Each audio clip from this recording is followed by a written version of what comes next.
세상적 프레임에 갇힌 사람들은 헌금 더 해야 되나? 예배를 주일 말고 수요일도 한 번 더 가볼까? 요 정도 변화만 줄 수 있다는 거죠. 근본이 고쳐질 수 없다는 겁니다. 율법적 프레임에 갇힌 사람들은 어떻겠습니까? 성경 통독을 더 해야 되나? 말씀을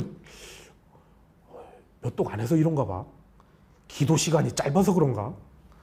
예배 때 졸아서 그런가? 정성이 부족해서 그런가?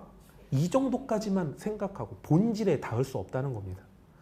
사도 바울은 19절에서 20절까지를 보시면 자신이 이렇게 마지막까지 싸움을 해야 되는 이유는 복음을 전하기 위해서다라고 말씀하고 있습니다.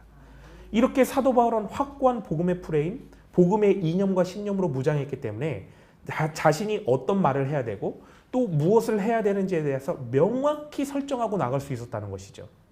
복음은 정말로 위대합니다. 막 세상에 얽매인 자를 그 즉시 자유케 해주고요. 잘못되고 삐뚤어진 신앙생활이 무엇이 잘못되었는지를 알게 해주셔서 바로잡을 수 있게 되고요.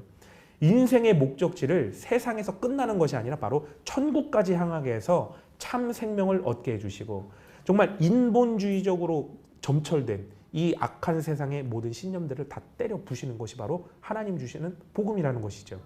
그래서 복음은 인간을 다시 태어나게 하는 것만큼 완전히 새로운 인간으로 변화시킨다고 해서 우리는 복음을 받아들일 때 거듭났다라고 표현을 합니다. 사랑하는 성도 여러분, 우리는요 날마다 무엇인가 열심히 싸우고 있습니다. 그럴 때 우리는 스스로 질문을 던져봐야 될 겁니다. 왜 이 싸움을 하고 있을까? 뭘 하려고 우리는 이 싸움을 하고 있을까? 스스로에게 이 질문을 해서 내가 복음의 프레임, 복음의 이념과 신념 가운데 바로 서 있는지 우리는 반드시 확인을 해봐야 될 것입니다. 그리고 나아가서 나의 열심과 이 싸움이 천국을 향하여 나아가기 위해 필요한 싸움인지 아닌지를 우리는 반드시 확인해 봐야 된다는 것이죠. 만약 아니라면 우리가 그게 무엇이든 우리 모든 것을 다 바쳐서 거기에 얽매일 필요가 없다는 것입니다. 사단과 마귀와 어둠의 영들의 미혹 속에 더 이상 얽매여 있을 필요가 없다는 것이죠.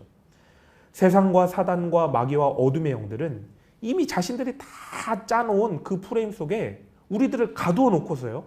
그 속에 없는 답을 찾아 헤매도록 만듭니다. 그리고 하나님을 찾지 못하도록 꽁꽁 싸매고 어떻게든 막 하려고 발악을 한다는 것이죠. 이 프레임의 싸움, 이념과 신념의 싸움은 오직 복음의 프레임을 통해서 완전히 새롭게 시작하지 않으면 절대 이길 수가 없습니다. 우리가 복음의 프레임을 들고 나아가서 자신을 얽매였던 세상의 판도를 바꾸고 또 이 죽음의 판도를 바꿔서 생명으로 바꾸고 신앙의 추구점과 또 목표점을 바꿔야만 합니다. 그렇다면 우리는 어떻게 해야 될까요? 이 영적인 싸움에서 이기려면 어떻게 해야 될까요? 우리는요, 이 영적인 싸움을 이기기 위해서 날마다 성령 충만을 반드시 구해야만 합니다. 성령님 없이 되는 건 아무것도 없습니다. 무엇보다 끝까지 하나님 안에서 생명을 공급받고 영적인 무장을 받으면서 예수 그리스도의 능력의 이름으로써 악한 영들을 날마다 물리쳐야 됩니다. 이 악한 영들은요, 우리에게서 계속 자신들이 날마다 승리해왔던 그 세상적인 프레임, 어떤 율법적인 프레임을 들고 나타나서 똑같이 날마다 우리를 공격하면서 그 프레임 가운데 우리를 얽어매려고 할 것입니다. 이 뻔한 수법에 절대로 미혹당하지 마시기 바랍니다. 우리는 세상과 어둠의 영에게 미혹당하고 점령당하는 그런 자들이 아닙니다. 천국의 프레임, 복음의 프레임으로서 구원의 혁명적 역사를 이룰 수 있는 그런 사람들이라는 것이죠.